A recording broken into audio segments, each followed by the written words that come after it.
यदि आप दोस्तों नया घर बनवाते हैं और उसमें वायरिंग करवाते हैं ना, तो बहुत चीज़ों का ध्यान रखना होता है।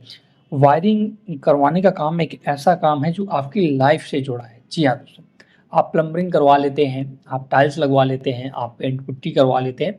इन कामों से तो काम चल जाएगा, मतलब कि अगर आप थोड़ी सी भी लापरवाही करते हैं तो चल जाएगा। बट वायरिंग का काम एक ऐसा काम है जो आपके बच्चों, आपके माता पिता और आप सभी से जुड़ा होता है। क्योंकि वायरिंग में मिस्टेक मतलब अपने जानलेवा खतरा आप ले सकते हैं। क्योंकि वायरिंग में शॉर्ट सर्किट होते हैं, अगर आप अर्थिंग प्रॉपर नहीं देते हैं तो करंट का खतरा रहता है। अगर आप खराब क्वालिटी के उपकरण यूज़ करते हैं, तार हो गए, बल्ब हो गए, स्विचें हो गए, बोर्ड हो गए, तब भी आपके घर में बच्चों को और आपके माँ-बाप सभी को खतरा रहता है। तो वायरिंग का काम करवाने से पहले आपको ये वीडियो ज़रूर वॉच कर लेना चाहिए। मैं यहाँ पर आपको कुछ टिप्स देने वाला हूँ, जिससे घर बनवाने के बाद जब आप अपनी वायरिंग करवाते हैं ना, उसमें आप झिरी कटवाते हैं, बोर्ड लगवाते हैं, स्विचेज़ लगवाते हैं, आपको कौन-कौन से वायर डलवाने, एसी कहाँ पर लगवाना, वो सारा इस वीडियो में कवर करने वाले हैं। तो बहुत इम्पोर्टेंट ये वीडियो होगा। आप घर का कंस्ट्रक्शन करवा लेते हैं, सब कुछ बेहतरीन है, बट वायरिंग का काम बहुत ही इम्पोर्टेंट होता है। बहुत चीज़ें डिसीजन आपको लेना होता है, कहाँ पर क्या लगवाना है, वो सारा कैलकुलेट करेंगे। तो अगर आप ये वीडियो पूरा वॉच कर लेंगे ना, आपको वायरिंग से संबंधित सारे डाउट क्लियर हो जाएँगे और आप अपने घर में एक बेहतरीन वायरिंग करवा पाएँगे और बेहतरीन सेफ्टी के साथ। सबसे इम्पोर्टेंट है सेफ्टी, है ना? तो इसके लिए मैंने एक गाइड पूरी तैयार कर रखी है, प्रॉपर 10 से 12 पेज की एक पीडीएफ फॉर्मेट में। उसमें ए टू जेड जानकारी दी है, तो चलिए उसी के माध्यम से हम एक-एक चीज़ें आपको समझाते हैं। तो देख सकते हैं दोस्तों, मैं आ चुका हूँ ये प्रॉपर गाइड पर। सबसे पहले आज हम डिस्कस क्या करेंगे वो समझ लेते हैं कि इलेक्ट्रिकल काम के चरण क्या-क्या आपको करवाना चाहिए। सबसे पहले प्लानिंग और लेआउट, ये आपको करवाना चाहिए जब भी वायरिंग करवाएँ। हालाँकि प्लानिंग या लेआउट नहीं करवाते हैं तो इसका मैं अभी आपको शॉर्टकट बताऊँगा कि अगर आप प्लानिंग वायरिंग नहीं करवाते वायरिंग की, तो आप कैसे काम चला सकते हैं वो भी अच्छे तरीके से। इसके बाद दीवार और छत की कटिंग, ये बहुत इंपॉर्टेंट फेस है दोस्तों। जब भी हम दीवार और छत की कटिंग करते हैं तो अपनी दीवारें कमज़ोर होती हैं, छत कमज़ोर होती है, क्योंकि वहाँ पर पाइप पड़ जाता है तो कम हो जाती है। तो ये कैसे डिस्कस करेंगे। इसके बाद वायर और पाइप का नियम, आपको वायर कैसे खरीदने चाहिए, आपको पाइप किस प्रकार के डालने चाहिए। इसके बाद एमसीबी और सुरक्षा, अर्थिंग वगैरह बहुत ज़्यादा इम्पोर्टेंट है। अगर घर में किसी भी व्यक्ति को करंट लगता है तो उसके लिए अर्थिंग बहुत ज़्यादा, एमसीबी बॉक्स कैसे लगवाने चाहिए वो सारा इस डिस्कस करने वाले हैं। स्विच और फाइनल चेकलिस्ट, इन पर बात करेंगे। तो ये हमारे 5 मुख्य आज के टॉपिक रहेंगे, जिन पर हम एक-एक करके आपको डिस्कस करने वाले हैं। तो सबसे पहली बात करते हैं कि आपको करना क्या है। देखिएगा, यहाँ पर आपको फ़ेज़ 1 की बात करेंगे हम लोग। सबसे पहले मैं इसे थोड़ा ज़ूम इन कर लेता हूँ, जिससे आपको प्रॉपर दिख सके। तो फ़ेज़ 1 में क्या है, सबसे पहले बात करते हैं प्लानिंग और लेआउट। हमेशा अनुभवी इलेक्ट्रीशियन हायर करें, सस्ते के चक्कर में ना पड़ें। केवल आईएसआई मार्क्ड और ब्रांडेड मटेरियल का ही उपयोग करें। देखिए, इसका एक समाधान क्या मैंने बताया भी था। अगर आप इसका मतलब लेआउट नहीं बनवाते हैं, तो आपको ये डिसाइड कर खुद से करना होगा कि आपके घर में सपोज़ दैट 4 कमरे हैं, ठीक है ना? आपका ये घर बना है, 4 कमरे हैं आपके घर में, तो आपको ये डिसाइड करना पड़ेगा कि इस वाले बेडरूम में आपको टीवी या एसी लगाना है या नहीं लगाना है।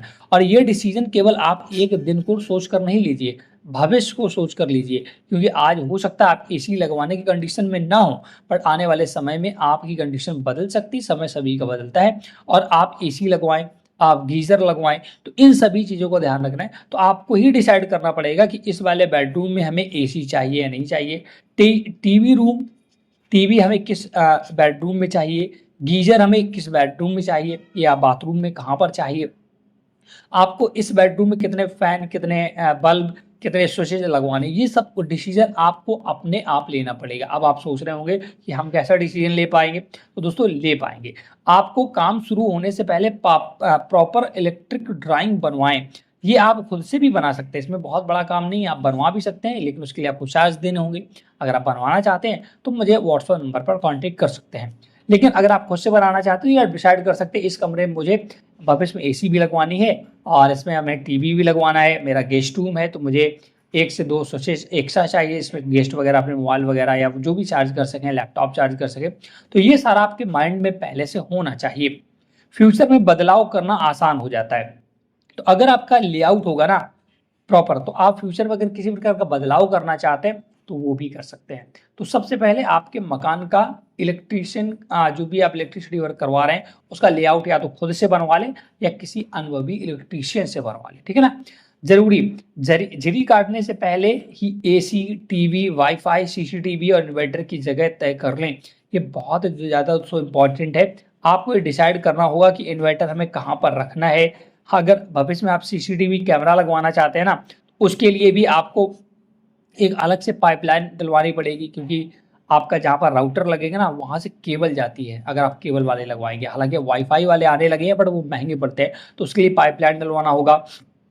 एसी की वायरिंग आपको बिल्कुल अलग से करनी होगी। इसके बाद जब एसी लग जाती है ना, स्प्लिट एसी, तो उससे पानी निकलता है। पानी निकालने के लिए पानी, अब एसी तो आपकी लगती है वॉल पर, वहाँ से लगभग 1.5-2 मीटर का पाइप होता है पानी निकलने के लिए। उसके लिए भी आपको एक पाइप डलवाना चाहिए कि इस पाइप से हमारा पानी बाथरूम तक पहुँच जाएगा।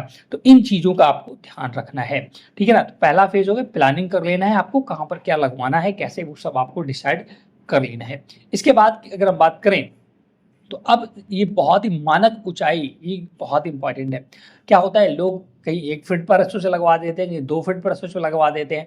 तो बल्ब कोई 5 फीट पर लगवा देता है, कोई 10 फीट पर लगवा देता है। सीलिंग फैन कोई 8 फीट पर टांग देता है, कोई 6 फीट पर टांग देता है। तो इसकी भी एक मानक स्टैंडर्ड होता है कि अगर आपको सीलिंग फैन या ब्लेड्स पंखे वाली लगाने हैं तो आपको 2.5 मीटर से लेकर 3 मीटर के बीच में लगाना चाहिए। 2.5 जैसा ये देखिए यहाँ लिखा है, 2.4 से लेकर के 3 मीटर की ऊंचाई तक आप सीलिंग फैन लगा सकते हैं, ठीक है ना, ये स्टैंडर्ड है। इसके बाद दीवार की लाइट से, तो हम वॉल में बल्ब लगाते हैं, उसकी भी एक हाइट होती है। 2.25 मीटर पर आपको अपने बल्ब या CFL या रॉड जो भी लगवा रहे हैं वो आपको 2.25 मीटर पर लगवानी चाहिए। स्विच बोर्ड, आपके जो बोर्ड होते हैं चार्जिंग वाले, जिसमें मोबाइल चार्ज करते हैं, लैपटॉप चार्ज करते हैं, उसका भी स्टैंडर्ड है 1.3 मीटर। 1.3 मीटर की बात कर रहा हूँ, देख सकते हैं आपका जो हाइट होता है ना इंसान का 2.25 मीटर के अप्रॉक्स होता है, उसी के अकॉर्डिंग ये पूरा यहाँ पर आपका स्केच तैयार किया गया है। बहुत इंपॉर्टेंट है दोस्तों। और यहाँ पर देखिए टीचर की टिप्स, यहाँ पर कटिंग मशीन चलाने से पहले दीवार पर चौक से मार्किंग जरूर करें, बिना मार्किंग कटिंग ना करें। जब भी आप इलेक्ट्रीशियन हायर करते हैं तो वो कटिंग करता है ना, झिरी काटता है, तो आप पहले से डिसाइड कर लें कि यहाँ से कटिंग होगी, आप मार्किंग करवा लें वहाँ चौक से या किसी से भी, हमें इतनी कटिंग करवानी है। तो इन चीज़ों का अगर आप ध्यान रखेंगे तो आप घर में एक बेहतरीन और अच्छी वायरिंग करवा पाएंगे। स्टैंडर्ड समझना बहुत ज़रूरी था कि स्विच का आपका हाइट क्या रहता है, लाइट का हाइट क्या रहता है और सीलिंग फैन का हाइट क्या रहता है। अब इसके बाद बात करते हैं अगर हम लोग वॉल चेजिंग एंड दीवार और झिरी के नियम, कि आपको जो झिरी काटता है ना ऐसा नहीं कटवा देना है कि आपका कोई भी इलेक्ट्रीशियन आया और जो मन किया वो झिरी काटने लगा। उसके लिए भी आपके कुछ रूल्स हैं, रेगुलेशन है, तो कैसे काटना वो मैंने यहाँ पर बताया। देखिए, दीवार बनने के 10 से 15 दिन बाद झिरी काटे। ध्यान रखिएगा, कम से कम 10 से 15 दिन का वेट करना है तभी आप झिरी कटवाएं, क्योंकि 10 से 15 दिन में दीवार आपकी प्रॉपर पकड़ कर लेती है, मजबूत हो जाती है, तभी आपको झिरी कटवाना है। हॉरिजेंटल कटिंग कम से कम करें, 2 वर्टिकल कटिंग के बीच 2 मीटर की दूरी रखें। देखिए, ये जैसे आपकी ये वॉल है ना, हॉरिजेंटल मतलब ऐसी कटिंग कम से कम करें। आप लंबी लंबी ऊपर से नीचे कटिंग ज़्यादा कर सकते हैं। ऐसे में क्या है, आपकी हॉरिजेंटल में दीवार कमजोर होती है, ठीक है। और अगर 2 लंबी कटिंग कर रहे हैं एक इनके बीच की दूरी आपको कम से कम 2 मीटर रखनी है।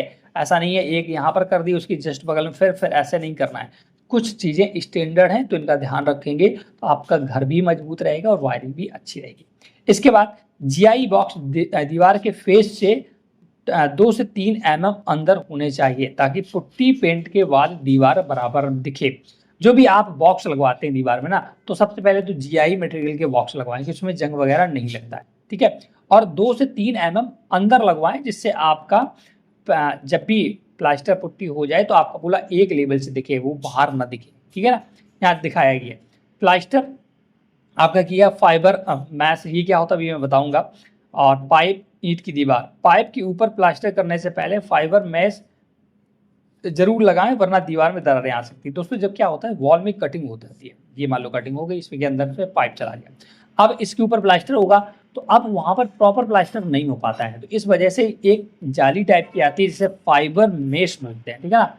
इसको आप यहाँ पर डलवा लें, ये देखिए ग्रीन कलर से दिख रहा है, और इसके बाद प्लास्टर कराएं तो यहाँ पर चटकेगी नहीं, दीवार में दरारें नहीं आएगी ना। आपने देखा होगा जब दोबारा से प्लास्टर करते हैं ना वहाँ पर दरारें आना शुरू हो जाती है, यही कारण होता है। उसमें फाइबर मेस आप डलवाएं, ये मार्केट में मिल जाता है बहुत ही आसानी से, तो इससे आपकी दरारें वगैरह नहीं आती हैं। इसके बाद देखिए छत की वायरिंग और पाइपिंग, ये बहुत इंपॉर्टेंट है।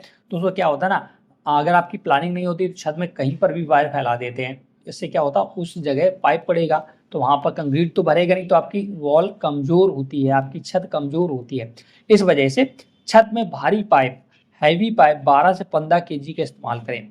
आप जब भी छत में पाइप डलवाएं तो कम से कम 12 से 15 केजी वाले पाइप डलवाएं, ये एक स्टैंडर्ड होता है। लेबर के चलने से हल्के पाइप टूट जाते हैं। छत की मजबूती बनाए रखने के लिए स्लैब में कम से कम पाइप डालें, जितना कम हो सके पाइप कम डालें। अगर फॉल सीलिंग करवानी है तो स्लैब में कंसील्ड लाइट ना दें, क्योंकि अगर फॉल सीलिंग करानी तो फॉल सीलिंग में ही कंसील्ड लाइट लग जाती, तो वहां पर देने की आवश्यकता नहीं है। पाइप का केवल 60% हिस्सा वायर से भरें।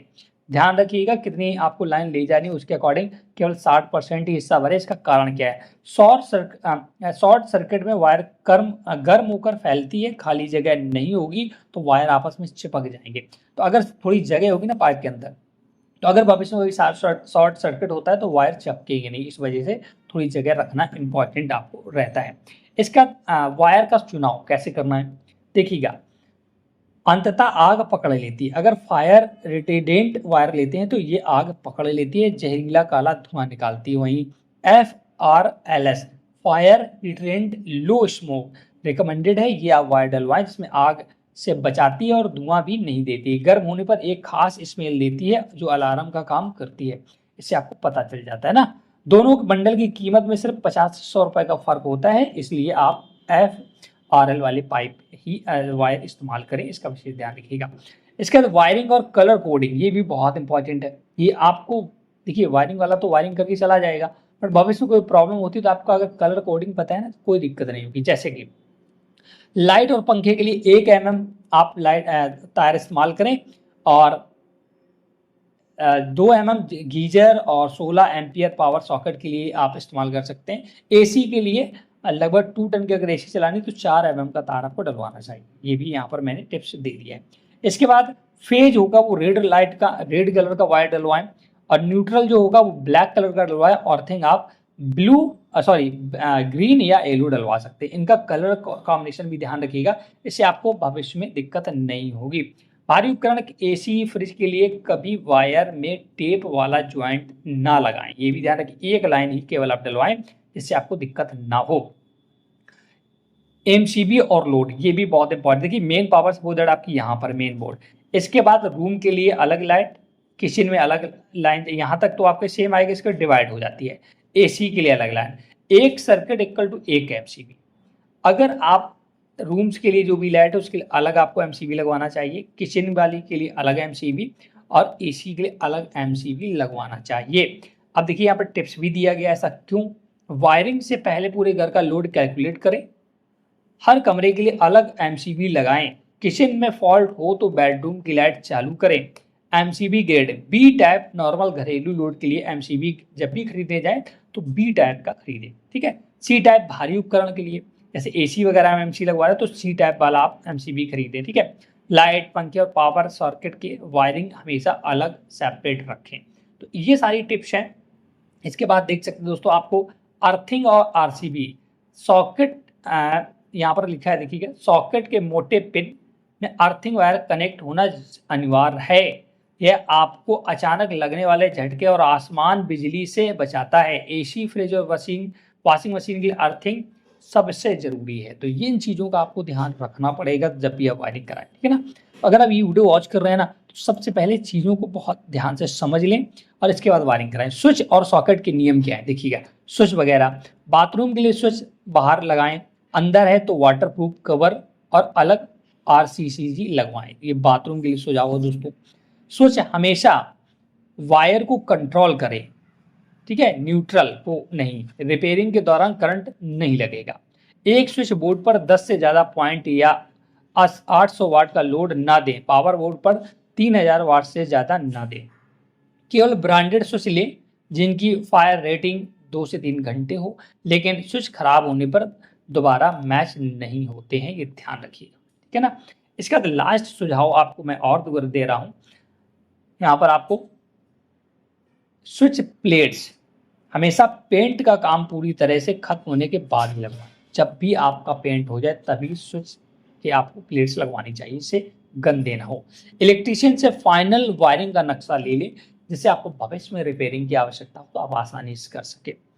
10% पेमेंट 7 से 10 दिन के लिए रोक कर रखें, होल्ड। 10% इस दौरान सारे पॉइंट और लोड चेक कर लें, सब सही होने पर ही फाइनल पेमेंट दें। ये दोस्तों आपको कुछ टिप्स मैंने दिए वायरिंग से संबंधित, जो आपको भविष्य में बहुत ही ज़्यादा काम आएंगे। जब भी आप वायरिंग करवाएं तो इन चीज़ों का ध्यान रखें, ठीक है ना। तो जिससे आपकी वायरिंग अच्छी होगी और आपका पैसा बचेगा और आपको सेफ्टी सबसे इंपॉर्टेंट है वो भी मिलने वाला है। इस वीडियो में इतना ही। वीडियो अगर आपको पसंद आया तो लाइक से जरूर करें, कोई भी डाउट है कमेंट सेक्शन में पूछेगा। और हमारा व्हाट्सएप नंबर दिया है, किसी प्रकार के अगर हमारी पेड सर्विस लेते हैं, इलेक्ट्रिक वायरिंग का स्केच वगैरह बनवाना है तो वो भी मैं बताता हूँ। Thanks for watching.